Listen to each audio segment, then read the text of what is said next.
सीताराम। शिखावस्थी के चैनल में आप सभी का स्वागत है। मैं हूं शिखावस्थी। आज का मेरा वीडियो गोवर्धन पूजा से संबंधित है।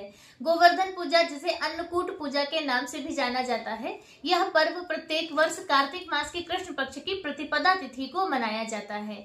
इस दिन भगवान श्री कृष्ण के गोवर्धन स्वरूप की पूजा अर्चना वंदना की जाती है।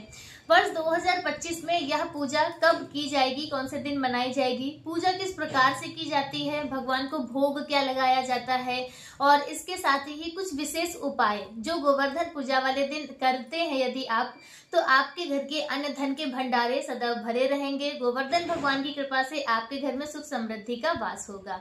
तो गोवर्धन पूजा से संबंधित बहुत सारी महत्वपूर्ण बातें, सरल पूजा विधि आज आपको इस वीडियो के माध्यम से प्राप्त होगी। तो वीडियो को पूरा देखिएगा। अच्छा लगे तो लाइक कमेंट शेयर कीजिए। चैनल पर यदि आप पहली बार आए हैं तो मेरे चैनल पर आपको अपने हिंदू धर्म से जुड़े हुए जो भी तिथि त्योहार होते हैं, तो वह त्योहार हम महिलाएं अपने घर पर किस प्रकार से करते हैं, तो उसकी सरल पूजा विधि और पूजा से संबंधित व्रत कथा के वीडियोस आपको मेरे चैनल पर प्राप्त होंगे। तो इसलिए चैनल को यदि अभी तक आपने सब्सक्राइब नहीं किया है तो प्लीज चैनल को सब्सक्राइब करें। देखिए, गोवर्धन भगवान की पूजा प्रतिपदा तिथि पर होती है और इस दिन सभी सुहागन स्त्रियां अपने अखंड सौभाग्य की प्राप्ति के लिए भी पूजा अर्चना करती हैं। अपने घर में सुख समृद्धि संपन्नता के वास के लिए भी पूजा अर्चना करती हैं। और इसके साथ ही गोवर्धन भगवान की पूजा घर के सभी सदस्य करते हैं। पूजा दो प्रकार से होती है। बहुत से लोग सुबह पूजा करते हैं और बहुत से लोग शाम के समय पूजा करते हैं। हम लोगों के घरों में दोनों प्रकार से पूजा होती है। हम लोग सुबह भी पूजा करते हैं और शाम को भी पूजा करते हैं। तो पूजा किस प्रकार से होती है, देखिए, सुबह आंगन में एक गाय के, शुद्ध देसी गाय के गोबर से आपको ब्रजमंडल तैयार करना होता है। पूरा गोबर से ब्रजमंडल तैयार करते हैं जिसमें राधा कृष्ण भगवान होते हैं और समस्त ग्वाल बाल गोपिकाएं बनती हैं, जिन्हें हम आम बोलचाल की भाषा में चिड़िया गौर की पूजा के नाम से भी जाना जाता है। तो जिसमें जो चिड़िया बनती हैं उन्हें हम राधा कृष्ण का स्वरूप मानते हैं, मतलब शास्त्रों में उन्हें राधा स्वरूप का वर्णन दिया गया है। और जो ग्वाल बाल गोपिकाएं बनती हैं तो वह सभी लोग बनाते हैं कि ये खाना बनाने वाली गोपिकाएं हैं, ये भजन कीर्तन करने वाली हैं या गाय चराने वाले हैं। तो इस तरह से संपूर्ण ब्रजमंडल आंगन में बनाकर तैयार किया जाता है और फिर उनकी पूजा अर्चना विधिवत रूप से की जाती है।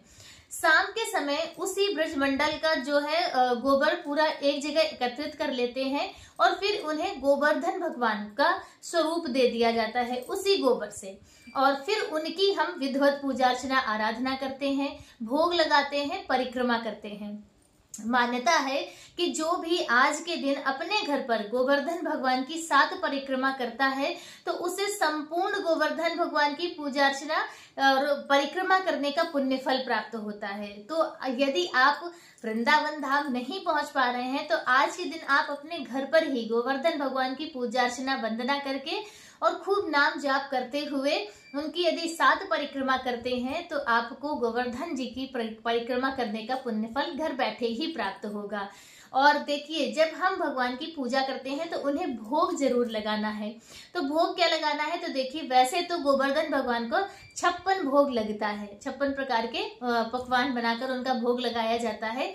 लेकिन आज की पूजा में अन्नकूट का महत्व होता है।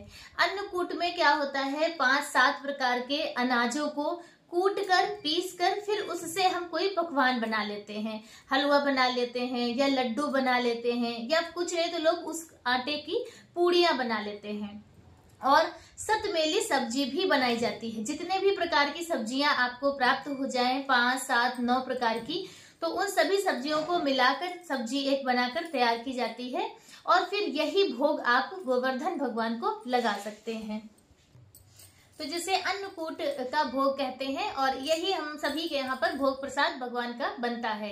और यदि यह भी नहीं तो आप सबसे सरल, सबसे उत्तम है कि कढ़ी चावल का भोग लगा दें। गोवर्धन भगवान को, भगवान श्री कृष्ण जी को कढ़ी चावल का भोग बहुत ही ज्यादा प्रिय है और कई स्थानों पर आज के दिन कढ़ी चावल का ही भोग लगाया जाता है।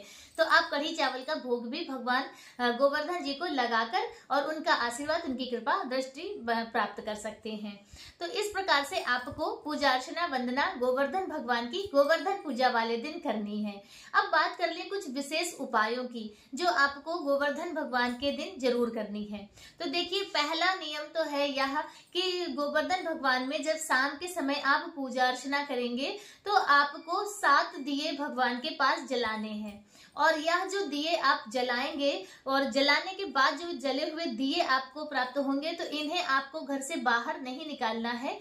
इन दियों को आप अपने घर के जो भंडार घर जो भी है आपके, जहाँ पर आप अन्न का भंडार करते हैं, गेहूं दालें चावल इत्यादि जहाँ पर आप रखते हैं, तो वहां पर आपको इन दियों को रखना है। मान्यता है कि इन दियों को रखने से गोवर्धन भगवान की कृपा से आपके घर के अन्न धन के भंडारे सदैव भरे रहेंगे, कभी भी आपकी रसोई में किसी प्रकार की कमी नहीं आएगी। दूसरा उपाय है कि जब आप दीपावली पर भगवान गणेश को या लक्ष्मी माता को सुपारी अर्पित करते हैं, कोई मतलब किसी न किसी रूप में आप सुपारी जरूर अर्पित करते हैं। आप पान का जैसे वीड़ा का भोग लगाते हैं या जिस भी रूप से आपने सुपारी भगवान को अर्पित की हो, तो दीपावली वाली जो सुपारी है उस सुपारी में आपको गोवर्धन भगवान का जब आप विसर्जन करेंगे तो उनका गोबर थोड़ा सा लेकर और उस सुपारी को ढक देना है। उसी गोबर से आपको सुपारी अंदर रख के और उसे बिल्कुल कवर्ड कर देना है और उसके बाद उसे आप पीले या लाल रंग के कपड़े में बांधकर और उसे आप अपनी तिजोरी में रखें। तो ऐसी मान्यता है कि यदि आप ऐसा करते हैं तो आपकी तिजोरी कभी खाली नहीं होगी, आर्थिक समस्याओं का आपको सामना नहीं करना होगा। तो यह विशेष उपाय हैं जो आपको गोवर्धन पूजा वाले दिन करने हैं।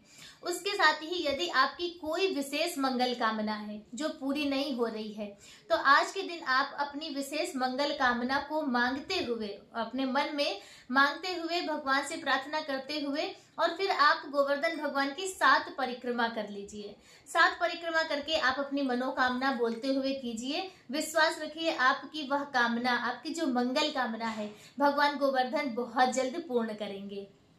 क्योंकि आज के दिन ना सभी घर घर भगवान साक्षात स्वरूप में आते हैं। गोवर्धन भगवान की पूजा, गोवर्धन पूजा वाले दिन सभी को जरूर करनी चाहिए। कहते हैं जिस घर में गोवर्धन भगवान की पूजा अर्चना वंदना होती है तो उस घर में सदैव मंगल ही मंगल होता है। कभी भी कोई बड़ी तकलीफ बीमारी का सामना नहीं करना होता है, आपके घर में खुशियों का वास होता है। तो गोवर्धन भगवान की पूजा जरूर करें और यह पूजा आपको प्रतिपदा वाले दिन करनी है, जो वर्ष 2025 में 22 अक्टूबर 2025 दिन बुधवार को गोवर्धन भगवान की पूजा अर्चना वंदना होगी।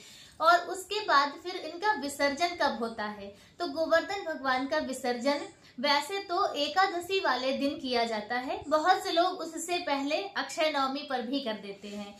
तो यह चीज आप अपनी पारिवारिक परंपरा के अनुसार भी कर सकते हैं और नहीं तो हम सभी के यहाँ पर जो देव उठनी एकादशी होती है तो उसी दिन सुबह सवेरे बिल्कुल सूर्योदय से पहले गोवर्धन भगवान का विसर्जन करना होता है। तो पहले तो गांव में जब गोवर्धन भगवान का विसर्जन लोग करते हैं तो अपने खेतों में उन्हें रखाते थे। ऐसी मान्यता है कि जहां पर जिस भूमि में गोवर्धन भगवान होते हैं, जहां उनका विसर्जन किया जाता है, तो वहां किसी भी तरह की प्राकृतिक आपदा का सामना नहीं करना पड़ता है। आपकी फसल पे कोई भी प्राकृतिक आपदा नहीं आती है या प्रकृति से किसी भी तरह का कोई नुकसान आपकी फसल को नहीं होगा। तो यदि आपके पास है कहीं भी आपका खेत इत्यादि है तो आप वहां पर रखें, नहीं तो आप अपने घर पर ही किसी गमले में गोवर्धन भगवान को उस स्थान से हटाकर उस गमले में उनका विसर्जन कर दें। और जितने दिनों तक घर पर रहेंगे गोवर्धन भगवान, जैसे कि प्रतिपदा तिथि से लेकर एकादशी तक, तो तब तक आपको भगवान के पास दीपदान जरूर करना है, वहां पे दीपक जरूर जलाना है। तो गोवर्धन पूजा से संबंधित आज का वीडियो मेरा बस इतना ही। वीडियो कैसा लगा कमेंट करके जरूर बताएं। मिलते हैं दूसरे वीडियो में किसी दूसरी जानकारी के साथ। तब तक के लिए श्री सीताराम।